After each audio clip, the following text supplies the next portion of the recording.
ವಿರಾಟ್ ಕೊಹ್ಲಿ ಆಡಿದ್ರು king, ಆಡದಿದ್ರು king. ಇದನ್ನ ವಿರಾಟ್ ಕೊಹ್ಲಿ ಪದೇ ಪದೇ ಪ್ರೂವ್ ಮಾಡುತ್ತಲೇ ಇದ್ದಾರೆ.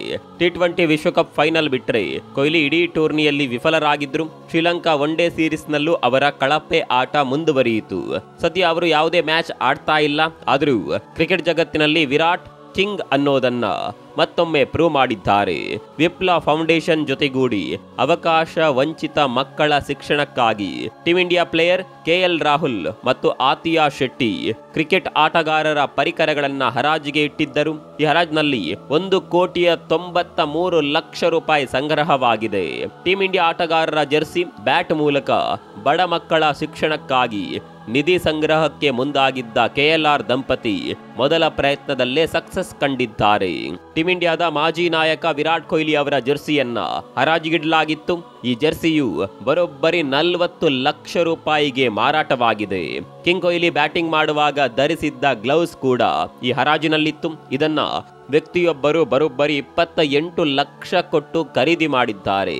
ಹರಾಜಿನಲ್ಲಿ ಅತಿ ಹೆಚ್ಚು ಮೊತ್ತಕ್ಕೆ ಬಿಕರಿಯಾದ ವಸ್ತುಗಳು ಅಂದ್ರೆ ಅವು ಕಿಂಗ್ ಕೊಹ್ಲಿಯದ್ದು. ಅದಕ್ಕೆ ನಾವು ಹೇಳಿದ್ದು ಆಡಿದ್ರು ಕಿಂಗ್, ಆಡದಿದ್ದರೂ ಕಿಂಗ್ ಅಂತ.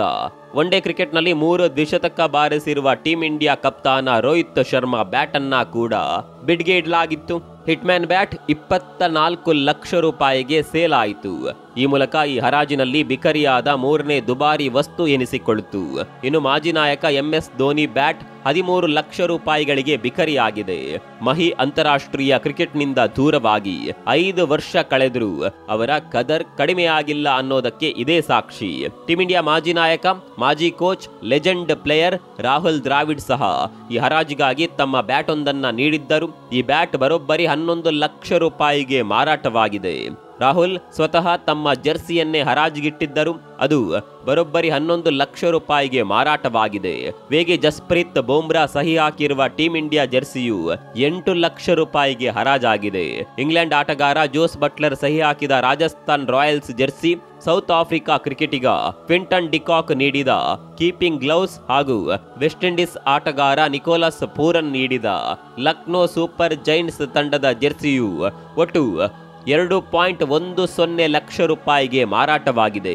ರಾಹುಲ್ ಸಹಿ ಮಾಡಿದ ಕ್ರಿಕೆಟ್ ಬ್ಯಾಟ್, ಟೀಮ್ ಇಂಡಿಯಾದ jersey, team India cap, batting ಪ್ಯಾಡ್ಗಳು, team India helmet, batting gloves ಮತ್ತು ಟೆಸ್ಟ್ ಜೆರ್ಸಿಯು ಒಟ್ಟು 32.20 ಲಕ್ಷಕ್ಕೆ ಬಿಕರಿಯಾಗಿದೆ. ಈ ಮೂಲಕ KL ರಾಹುಲ್ ಹಾಗೂ ಆತಿಯಾ ಶೆಟ್ಟಿ ಅವಕಾಶ ವಂಚಿತ ಮಕ್ಕಳ ಶಿಕ್ಷಣಕ್ಕಾಗಿ ಒಟ್ಟು 1.93 ಕೋಟಿ ರೂಪಾಯಿ ಸಂಗ್ರಹಿಸಿದ್ದಾರೆ. ಇಬ್ಬರು ಕೂಡ ಇತರೆ ಆಟಗಾರರಿಗೆ ಧನ್ಯವಾದ ತಿಳಿಸಿದ್ದಾರೆ. ಒಟ್ನಲ್ಲಿ ಕ್ರಿಕೆಟರ್ಸ್ ಆಡಿದ್ರು ಕಾಸು, ಆಡದಿದ್ದರೂ ಕಾಸು ಎನ್ನುವಂತಾಯಿತು. ಮತ್ತೊಂದು ಕಡೆ IPL ಹರಾಜಿನಲ್ಲಿ ರೋಹಿತ್ ಶರ್ಮಾ ಮೇಲೆ ದುಡ್ಡು ಸುರಿಯಲು ಫ್ರಾಂಚೈಸಿಗಳು ತುದಿ ಗಾಲಲ್ಲಿ ನಿಂತಿವೆ. 10 ಅಲ್ಲ 20 ಅಲ್ಲ, ಬರೋಬ್ಬರಿ 50 ಕೋಟಿ ರೂಪಾಯಿ ಮೀಸಲಿಟ್ಟಿವೆ.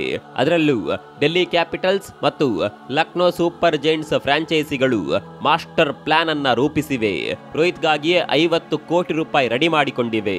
ಒಟ್ಟು ಹರಾಜು ಮೊತ್ತದಲ್ಲಿ 50 ಕೋಟಿಯನ್ನ ತೆಗೆದಿಡಲು ನಿರ್ಧಾರ ಮಾಡಿವೆ. ಆ ಮೂಲಕ ಟೀಮ್ ಇಂಡಿಯಾ ನಾಯಕನನ್ನ ಖರೀದಿಸಲೇಬೇಕು ಅಂತ ಪಣ ತೊಟ್ಟಿವೆ. ನಾವು ಇಷ್ಟೊತ್ತು ಹೇಳಿದ್ದೆಲ್ಲ ಕೇವಲ ಊಹಾಪೋಹಗಳು, ಅಂತೆ ಕಂತೆಗಳಷ್ಟೇ. ಆದ್ರೆ ಒಂದು ವೇಳೆ ರೋಹಿತ್ ಹರಾಜಿಗೆ ಬಂದ್ರೆ IPL ಚರಿತ್ರೆಯಲ್ಲಿ ಹೊಸ ಇತಿಹಾಸ ಸೃಷ್ಟಿಯಾಗೋದಂತೂ ಪಕ್ಕಾ. ನಿಮ್ಮ ಪ್ರಕಾರ ರೋಹಿತ್ ಶರ್ಮಾ ಎಷ್ಟು ಕೋಟಿಗೆ ಸೇಲ್ ಆಗಬಹುದು? ಕಾಮೆಂಟ್ ಮಾಡಿ.